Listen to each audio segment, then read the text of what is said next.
I'm Eric Loy, and welcome to Loy Interviews. On this podcast, we talk with folks from the VTuber community on their channels, their talents, their stories, where they come from, and their plans for the future. And we welcome KomaSynths to the program. Hi. Hello. Thank you for having me. Absolutely. Please introduce yourself to everybody.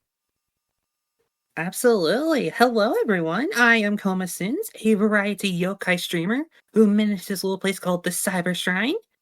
I am a variety content creator, mostly focused on Nintendo and Sega core things, with a little bit of hinting of retro and indies thrown in there for good measure, alongside a healthy dosage of shooter games. Mm-hmm. Yeah, that now you're almost getting back to my time, and you're going to start getting to. Except mine is so far retro. It was like Pong. You can't get much more retro than that. Before the Atari 2600, that's about as retro as it. We're talking Magnavox Odyssey. Oh yeah, stuff like that. I literally did have a Sears Pong console in my house. No way! That's so cool. Yes, I did, and it worked well into the 80s.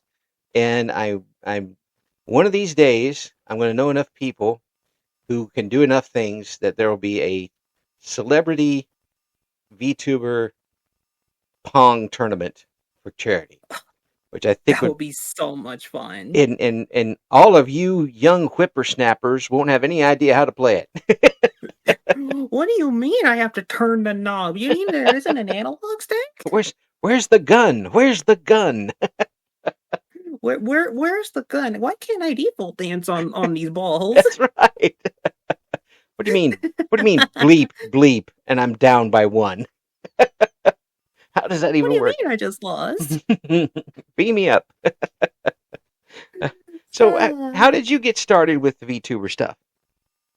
Well, it all started pretty much back around, I want to say 2019, I want to say, when I was hanging out with one of my friends at the time who was starting to get into VTubing right when the scene was about to get pretty big. And my own VTuber journey didn't really start until I want to say around 2021. Okay. Where I was at the time I was streaming on YouTube and trying to like find my footing with my own content at the time. That's a topic I'll get into later. And I actually started off a little custom VTuber of Amity from the Puyo Puyo series. It was during my my playthrough of Mario Tennis Power Tour on the Game Boy Advance. And yeah, it was certainly fun at the time. Little did I know that it was it would have caused some issues for the stream at the time because it was covering up my live chat. So I didn't really think that far ahead. Oops. Oopsies.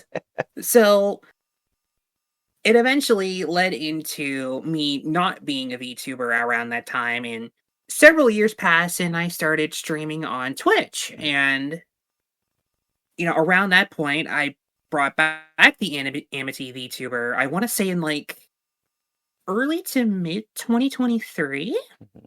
And it was also around that point where I went around to Peak Crew and found a VTuber model maker because as much as I absolutely adore Amity, she's an absolutely fantastic character who is extremely adorable. Having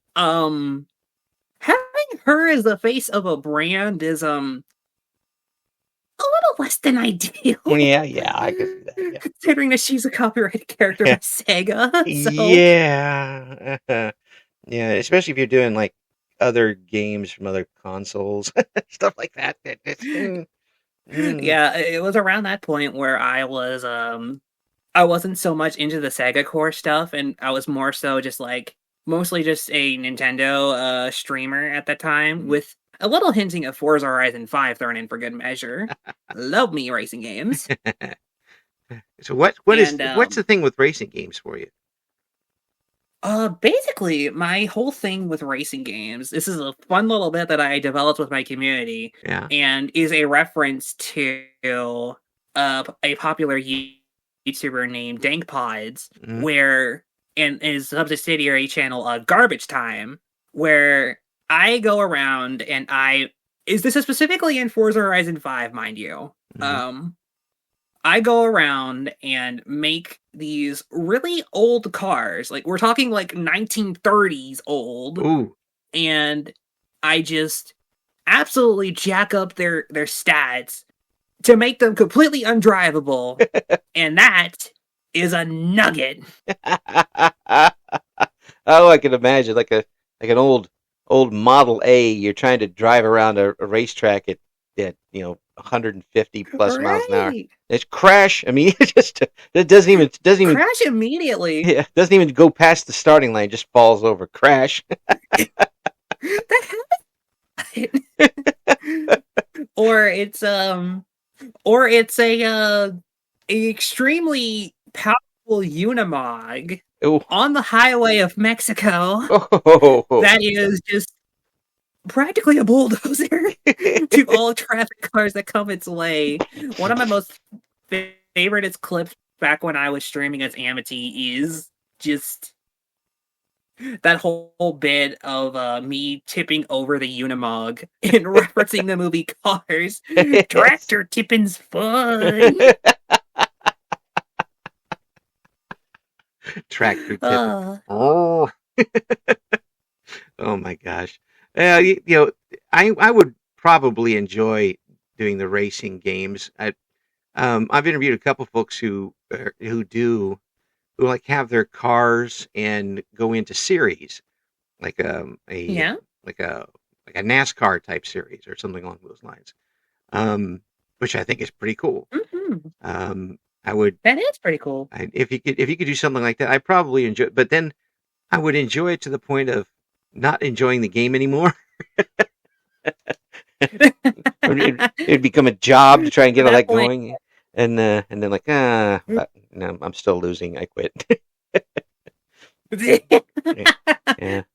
Well, here's the thing about me when it comes to these kinds of racing games. If it's specifically like a game where you could like tune your car to be whatever you want it to be, Hmm. I'm going to make the most most terrible builds completely deliberately, and then just like, why am I losing? This thing's super fast, ignoring the fact that it can barely turn like 2 inches before top tipping over. Yeah, the old 1930s cars weren't exactly built for the cornering. Yeah. That's why the early Indianapolis cars only went like 90 mile an hour because there was no way they were going to make any turns at any faster speed than that. Yeah, like I know I don't know a whole lot about cars admittingly, but like I know a little bit, and like, talking about like it's kind of history is it's quite interesting. It's mainly why I watch channels like Garbage Time. I Hmm. highly recommend it if you're in for two Australian dudes messing around with really old cars and potentially destroying one of them. We actually have a little festival around here. I'm in Central Illinois, in just across the border from us, where there is a huge hill, a road that goes almost more than 90, or more than 45 degrees up a hill. And people bring their Oh, old cars and old motorcycles and simply try to drive up the hill. that's gotta be an experience. Some of them make it, some of them don't. It's a big hill. it, Yeah, it especially considering the kind of angle that 45 degrees would be. oh, it's So, it's really amazing to see these old cars and how they were made and how they aren't made. oh yeah, like just specifically thinking about that, like, a lot of older cars they're distinctly beautiful. I mean, like I love a lot of I guess to kind of bridge the gap a little bit and talk a little ahead, I'm very much into like 80s core stuff, so stuff like synthwave, and Mm. I could tell one of my favorite cars ever is the Lamborghini Countach. Oh well, yeah. I was hoping you weren't talking about like the Ford Fairmount. No, there were a lot of cars in the late '70s and early '80s that went through something called planned obsolescence, where the cars were supposed to fall apart in 4 years, so you buy another car. And Oh yeah. yeah, that happened a lot. You get that car paid off in year 4, which you could back then, because it didn't cost more than the national debt to get a car. Um, and the car would Poor just Patty. fall apart. Warranties expired, everything's Ah, expired, and then you have to buy another car. And that's why you don't see a lot of them around on the roads. which You'll is really disappointing yeah, considering that they're genuinely super beautiful. yeah, yeah, yeah. But you'll see a 1940s car before you'll see a 1985 car. Which is still cool, don't get me wrong. It's Yeah, just yeah. I mean, 80s cars are beautiful. yeah, yeah. It's when you can actually get like AM and FM radio in the car. Yeah, that's weird. That's wild to think about. Like that it even existed like back in the day, but now it's kind of just like you get FM sometimes, link your Spotify. Yes, that's right. That's right. I watched a broadcast of a football game from 1970, and they had a commercial for a Mhm. pickup truck. The pickup truck, of course, did not have a back seat, and air conditioning was optional. Wow. Yeah, and that was top of the line back then. Now you now you now Ah, you practically have first class airline seats in the roughest pickup trucks. that is crazy to think about. Oh, it is. So now you not only you obviously play the other games besides the racing games, but Yes. um, so what were the other types of games that you play? You're just all over the place, right? Yeah, I'm kind of like, a big mixture of like a whole lot of things. I'm very, like I mentioned, I'm very Nintendo and Sega core. I Mm-hmm. play a lot of games like Splatoon 3. Um, I play a lot of Puyo Puyo Tetris 2. It is a favorite amongst my community. Mm-hmm. And and in terms of like some other miscellaneous things I throw in there as well, I've got Team Fortress 2 and Marvel Rivals for multiplayer shooters. Yeah. And my little pet project Genshin Impact because, of course, I'm a VTuber.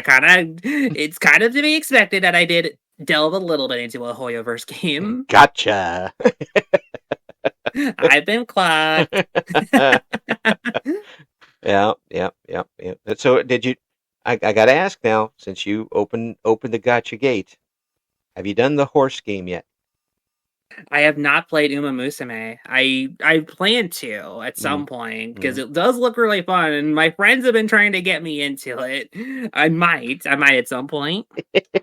I really do want to be in the want to see the meeting that brought that up. Was it horse racing and anime girls and their idols, and you can train them and you can Okay, just Some take my of money. some of the wildest concepts come out of Japan, I swear, but Oh that's yeah, why we love it. yeah, yeah. They just take my money and make a million. Shut up and take my money. That's right. Take it all 25 cents. It's all yours. Um, so with it, did it take you a while once you got back into VTubing to get a good bit of momentum going, or did this time around make it easier for you?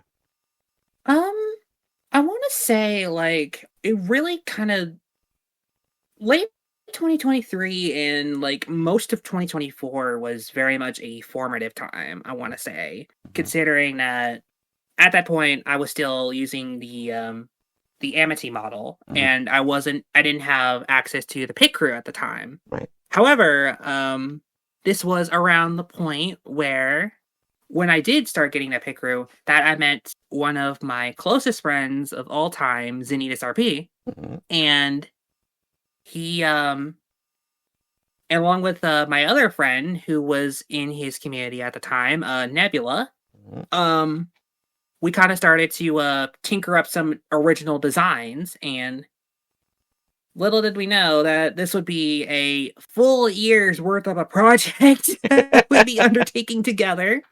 But it was certainly one for the ages. Yeah. It I do owe Zen a lot, as well as Nebula, Hmm. considering that it was also around this time where I was, struggling a bit with mental health, regarding streaming and Right. regarding our personal matters. Right. And they, it was also around that point where they suggested that I start therapy. And I feel like after that finally started to get going, then I feel like everything was a lot clearer. Yeah. Yeah. It it's never one size fits all when it comes to something like therapy, and it depends very much on who you get as your Mhm. therapist and how you mesh together and how perceptive they are and how they're trying, whether they're trying to steer you or whether they're trying to, figure, there's a lot of different ways to do it. But if you can find that right person, and it really does make a big difference. It did for me. I It mean, does, yeah. I'm just an old coot, but it did help me. I think I Yeah, learned.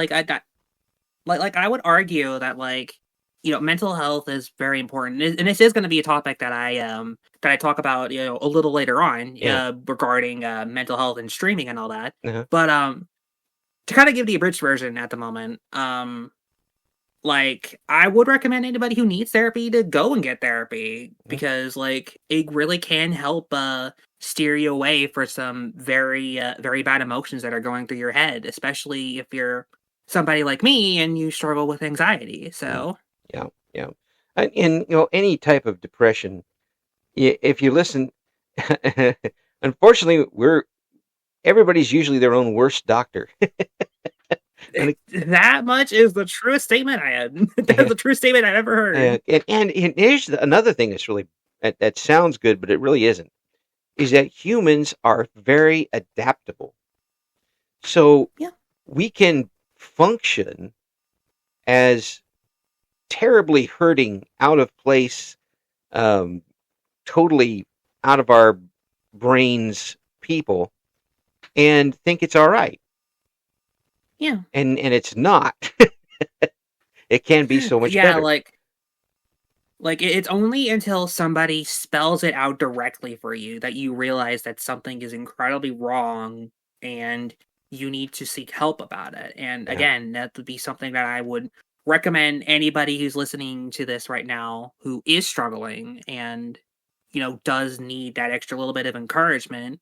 I would say go for it. Yeah. Even if you like your therapist is absolutely awful at the start, like there's definitely more options. You're not alone in your struggles. That's Right. all I'm trying to get at here. Yeah. And if you see somebody who's having trouble, don't come in and just romper stomper through the whole thing and say, here, I'm pretty good, I'm doing this. Just kind of ask how they're doing, Yeah, and maybe that's enough for them to realize, hey, other people notice this. I better do something about it while you're exactly. while you're not doing their taxes for them. What's going on? Um, it, Unless you avoid them. well, yeah, and people could easily do my taxes because it's very easy to divide by zero. Uh, Because you just get zero. That's right. It's going to be zero, and that's all there is to it. Um, but but for the mental health aspect of it, and I apologize if I'm getting in this a little early for you, but it is it, it can streaming can be extremely good for it, and also the other way around if you're Yeah, doing it for the wrong reasons and it catches up to you.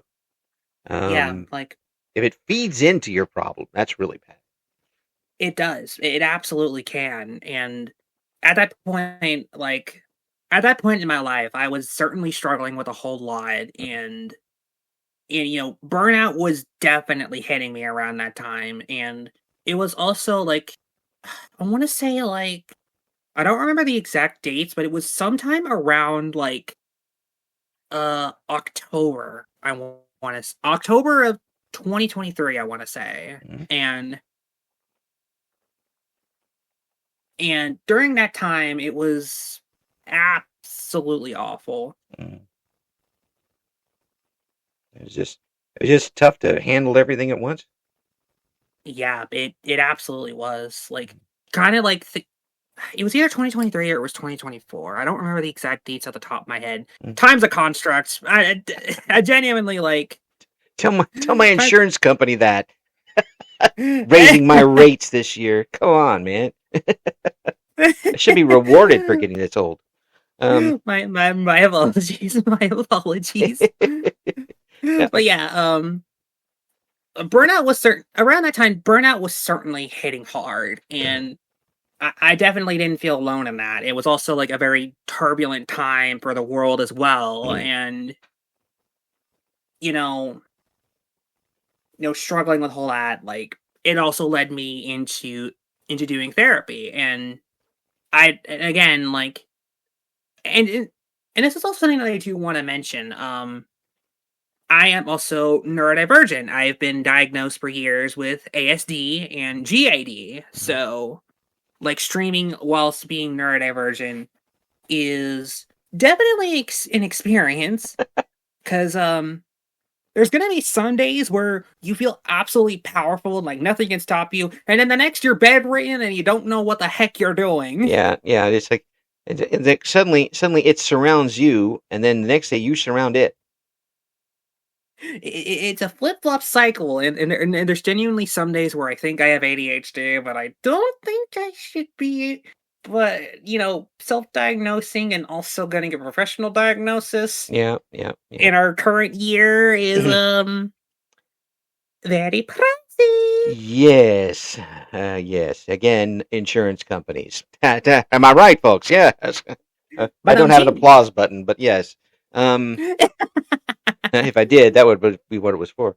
It's really, but here, if you can get a situation online where it doesn't feed into your insecurities, it doesn't overfeed your ego, and you can use it as kind of an escape without turning it into a drug of choice, Mhm. for lack of a better term for it. Um, Yeah, that makes then it sense. can really be very helpful for you. It can give you that boost of confidence when people come back to your streams. Um, that is, or whether to come back to an interview or something like this. That Yeah. has got to be a wind beneath your wings moment, and kind of a yeah, there's a good reason why I'm here type situation. Oh yeah. Like you're really thinking about it, like you know, and this is also kind of like going to bridge into another topic that I wanted to talk about. Hmm. It's also how I help present myself as non-binary, Hmm. and because I was assigned male at birth, Hmm. and growing up through my early 20s, I was realizing that I wasn't exactly male. Hmm. I had some thoughts of it whilst I was going through high school, but it was kind of pushed into the side because that big stinky virus that everybody loves comes Yeah, into rear its ugly head. yeah, and let's face it, junior high and high school isn't exactly receptive to that sort of thing all the time at all. Oh They, yeah, especially if you grew up in like a if you grew up in a school like mine where most of the guys were rednecks mm, and they were smoking vapes or they were getting into fights constantly. I did not have like that big of a like, is this what men are? yeah, yeah. Because if that's the case, I don't think I want to. Put me in a maid dress already. I just, but Wake you me get what up. I mean, right? It's like wake me up, slap, slap, slap. Yeah, it's gee, I I I can't empathize with what you went through, because I didn't go through that. But I can try to imagine that finding out a little bit later on and finally realizing that there are other people who have this and find out a little bit later um, what they really are. Um, Mhm. and that had to be a revelation for you. Yeah, and it's also again, bridging the topic a little bit, it also reflects into my VTuber model. Mm, It reflects a lot into my own personal discoveries. I really love things like synthwave. I am very much in tune with the symbolism of yokai and all of their ghost stories from Japan, mhm, and so that kind of led into the whole idea of being a cyber yokai who manages a um a self-healing cyber shrine mhm, to give people who have gone through similar struggles to myself and who want a place to feel seen and to feel like they can be their most honest selves. yeah. That's the kind of atmosphere that I want to emphasize whilst I'm being a VTuber, and I feel like a lot of my design reflects that because a little peek behind the curtain fact, my design act before I ended up with the one that we have now is was a lot more masculine. Mm, And as I was finding out a lot of things about myself, it was also around the time where I fully embraced being envy mhm, and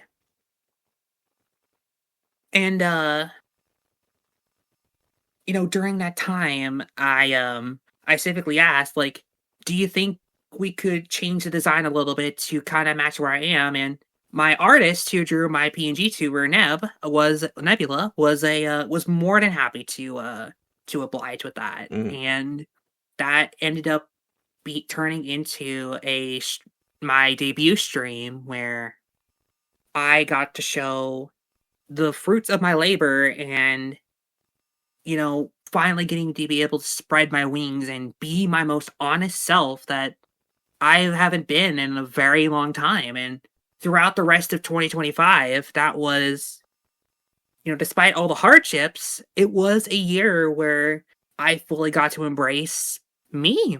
mm. And something like that is absolutely powerful. It And is, and it's very brave. it is, yeah. It's why I encourage a lot of people to who have issue who may have an issue with, how they present themselves to maybe try out being a VTuber. You Mhm, get especially if you're closeted trans, because if you're somebody who wants to, you know, you haven't been able to, like, experience what it's like to be the gender that you want to be, right. then being a VTuber will let you do that. Mhm. Yeah, it's I used to, well, I still do it, compared to going from high school to college. You're the same person, but now you get to decide your backstory and how you present Mhm. yourself. And these people don't remember that in third grade you bent over for a pencil and split your pants out. It's your world now, and you're inviting people into it. This is, Exactly. yeah, it makes a very big difference. And to see people get that chance to present themselves as how they want to, and not Mhm. have to um, worry about direct eye contact and have visuals that they have to put on every day and do something every day to do that. They can just turn on the camera, and there's the it's right there. You get to present exactly who you are to these roles. Exactly. It's something that those of us folks who are so vanilla, we're practically practically glass. You can see through us. Um, don't understand, and probably aren't going to understand. And Mhm. you know that by now. I mean, you've lived the life. Um, and Mhm. and but for me to see people being able to express themselves and be who they really are is pretty amazing. And to see people not only accept that, but continue to come back and support that is also huge, in my opinion. It's genuinely the thing that keeps me going throughout my darkest days, Mm-hmm. and just and I want to tell you a little brief story. Mm-hmm. I actually had the pleasure of somebody in my chat one day tell me that they came out as trans, and you cannot believe the reaction that I had. I was absolutely ecstatic. Did you fall out of your chair? I didn't fall out of my chair. I feel like, but I was super happy for them, Yeah. and they're still somebody who I see a lot in my community. So, Mm. Yeah. Yeah. It's it's something that I grew up in the 70s and early 80s, and the definition of a person who was trans was someone who'd had all the operations. That was it. That was all we knew back mhm. then. We knew an athlete named Renee Richards, who she competed as a tennis player after going through the surgery. Now, before surgery, she wasn't very good, and after the surgery, she wasn't very good. But it didn't really make that much difference. But that's what that's what we were learning. Now that the definition is so different, um, and people of my generation who we're trying to catch up, even though we're not doing a very good job of it. That's just an understatement. No Well, offense. I mean, really, I'm trying to put it as nicely as possible. There are some people who try, and there's some people who don't try. Um, that's a big difference too. It uh, is, yeah. yeah, I will never understand, and I calling somebody by something they don't want to be called by. It's just common decency. It is. It's rude. If nothing else, even if you don't believe anything and you don't support what they're doing, if X over here wants to be called Y, why are you still calling them X? Like, come on now. Yeah, Like, is it really so much to remember a new name and new pronouns? yeah, Like, yeah. come Well, now. It's not that big a I deal. will say this. I did call one guy Chad for 3 months when his name was Sean. So, Hmm. and that was his first 3 months there at the job. And finally said, somebody said, "Why are you calling him Chad? His name's Sean." And I go up to him and I said, "Why didn't you correct me?" He said, "Well, you've been here for 20 years. That doesn't mean I get to be wrong. I don't get to And call you whatever I want."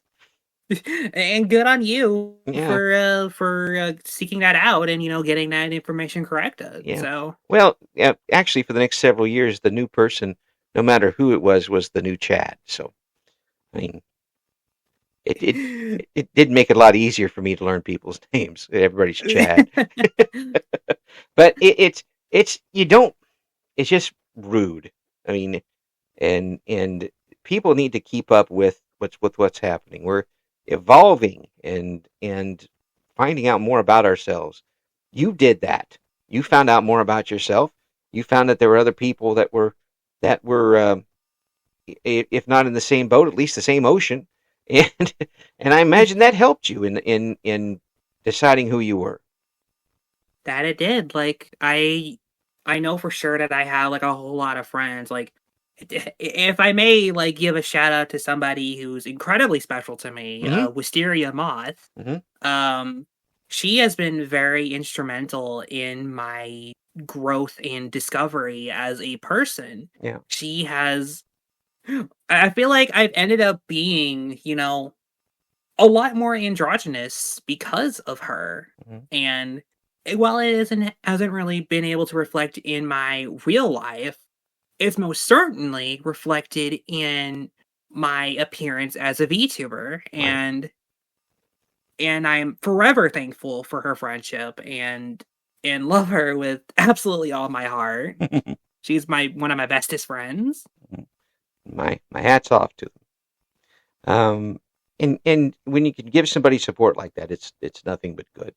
Um, Exactly. and So how has your VTuber life,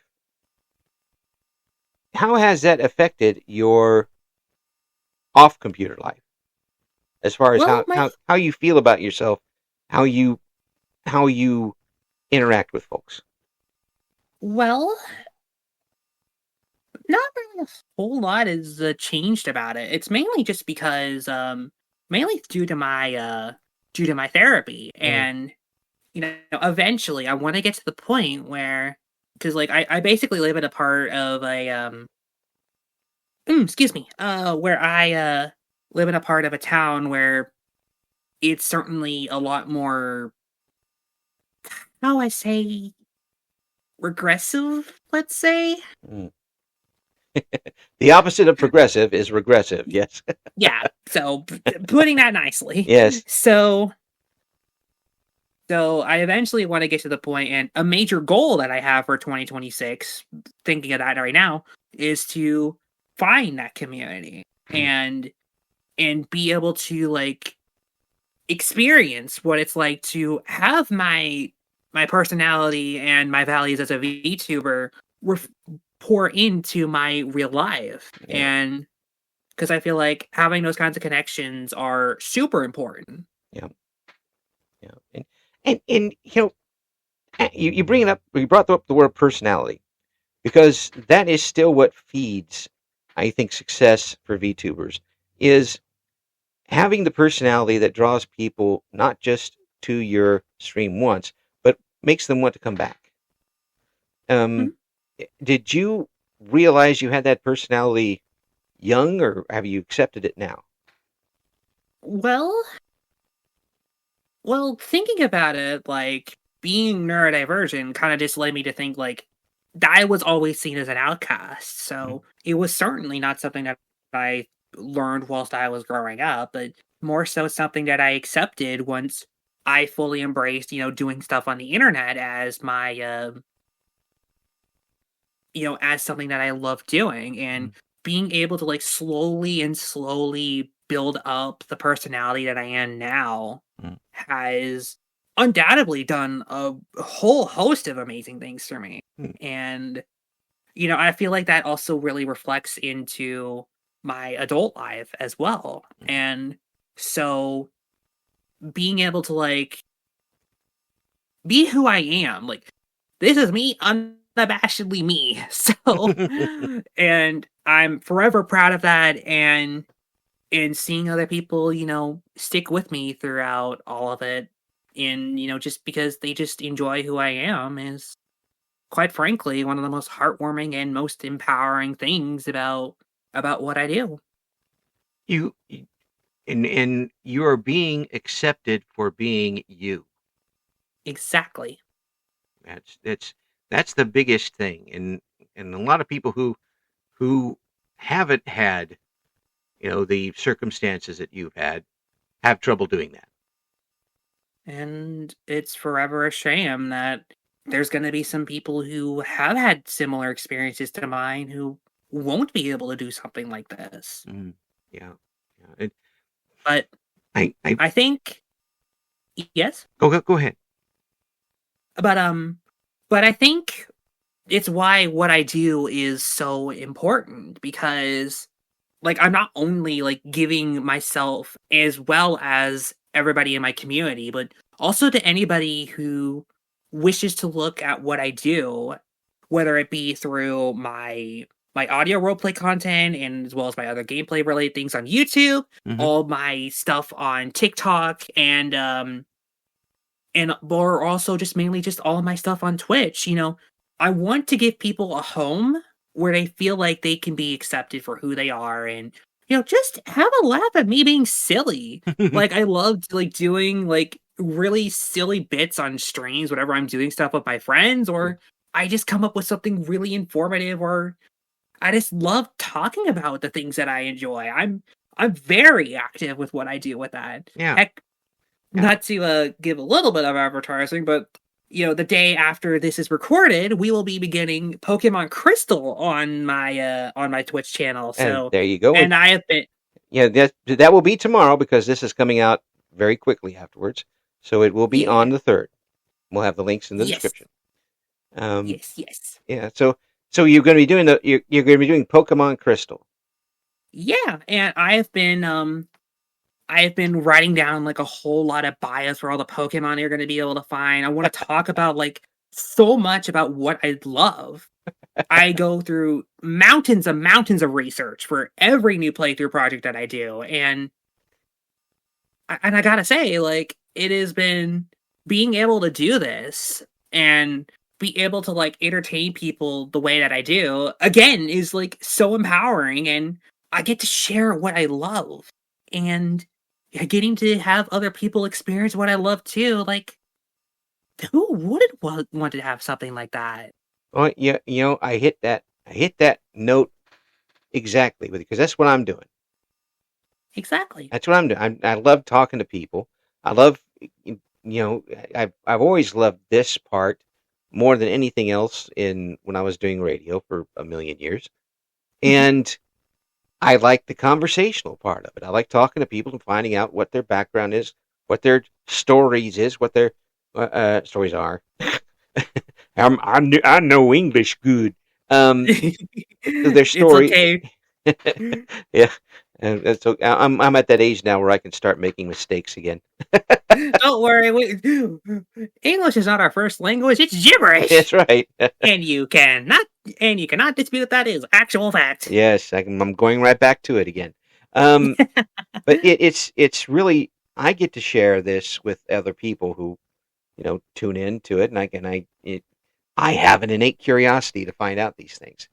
Um, And it's beautiful that you're giving all of these people, like, who may not have the same reach of like really extremely popular VTubers, mm, giving them a platform to talk about themselves, talk about their journey, talk yeah, about, what it is that they like and what they dislike, or, just getting to know them. That's genuinely beautiful. and I think I think it's I'm proud of it, and I don't You like to should take be. a lot of pride in things.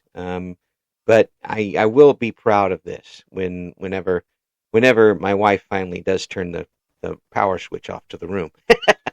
Um, but it's been too much fun, and I get to meet amazing people like yourself here, like people who go through a lot of circumstances and still emerge triumphant on the other side. You and people, I'll say it again.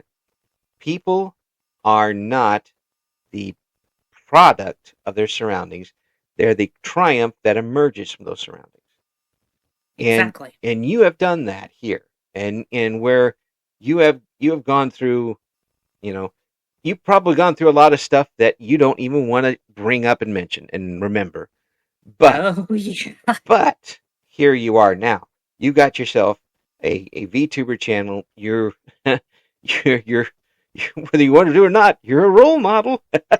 You, Yeah, and that role model is one who uses their voice to not only help people like find a place and home, but also to do some genuine good. yeah. If I may, like, a yearly event that I started doing last year before I debuted is called Cyber Hearts for Charity, Mm, and getting to team up with like a lot of other VTubers and to raise money for LGBTQ plus organizations has been absolutely wonderful. And our first year, we raised over $1,000 of a team of 6.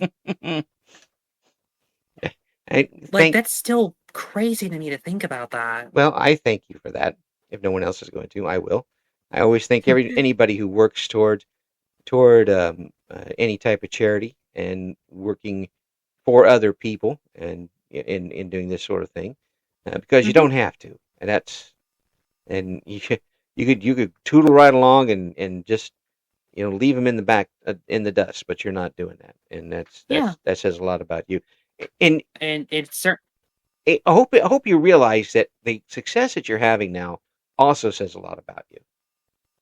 yeah, it does. Like, not only which, like, just the upcoming, like, all the other charity events that I've done or Uh, are soon to come, like the second Cyber Hearts later in February, but like just really just thinking about it in general, like Mhm. you don't really like think about it too much until it really sits in, Mhm. but like you certainly feel that weight of absolute success and that power and that joy that let that you just feel throughout your entire being. Mhm. Like just being an entertainer is something that I always loved doing, and being able to do it whilst being my truest self, like I couldn't think of a better success story than that, in my opinion, at Yeah. least for myself. Well, I mean, there could be a lot more money. Well, that much is obviously true. Beggars can't be choosers. Hey, I was in radio. I know there could always be a lot more money. You're talking to a guy who lived for an entire week on peanuts, literally. Oh boy. Lots of protein that week, and salt. Oh, like, well, you need protein to survive, Yeah, so yeah. Well, yay. I got through it. I mean, I somewhat lived through that week. Um, this is it's been great actually talking with you about all this, and I know we I diverted you from the topic many times, but I think folks really got a really good idea about the type of person that you are, and and how much you're enjoying this, and how much this has become a part of your life now. It is. And it's folks, you got to check out and see what KomaSynths got going on, and we're going to have the links in the description. Coming up on the 3rd, starting up on Pokemon Crystal. Is just a regular playthrough? You're not going to nuzlocke or anything like that? It's just going to be a regular old playthrough, and going to be very informative. I have so much in store for 2026 to, and with Cyber Hearts for Charity, coming back for a second year later in February and March. I I'm very excited for this year, and I hope anybody who does listen to me and would want to stick around for the fun. I hope you'll join me for that. I don't think that's going to be a problem. You're going to have a lot more folks joining, I'm sure. Uh, Thank you so much for being on. Absolute pleasure. Thank you for having me. This is a lot of fun. Thank you for listening to Eric Loy Interviews. Join us again next time when we talk to another member of the always interesting VTuber community.